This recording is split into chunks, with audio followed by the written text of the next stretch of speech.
Good evening. This is all going to be about a little experiment that I'm doing.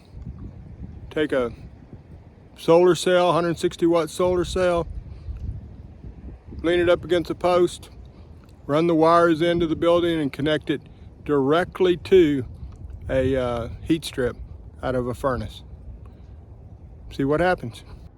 The furnace heat strip ohmed out at 11 ohms, and you can see on the meters and with the thermal, I'm producing heat for free. Here in Central Texas, we're only going to have a few days a year where it gets down to freezing. Right now, we're in the middle of one of those periods. Here you can see I have my heat strip, my voltmeter, ammeter that I'm using.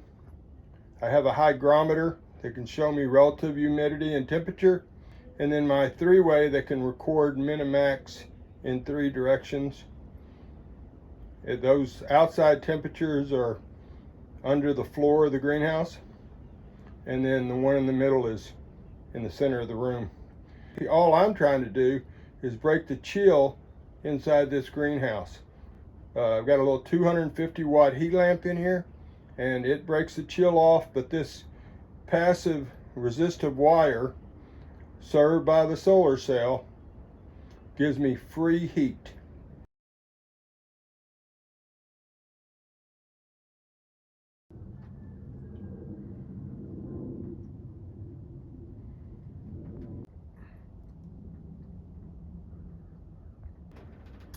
Here's a hygrometer and a min-max meter that can go in 3 directions. So the min-max meter I'm going to leave in here. The hygrometer I was just using to check real humidity and to compare it to the three-way that can only do centigrade. The moral to the story, I think, is if you've got a solar cell that you can pick up real cheap and then work off of a resistive wire, you can have passive heating in the daylight. And if you're willing to go farther, you can get some batteries, charge the batteries during the daytime. Everything gets expensive. All right, this is what I'm doing.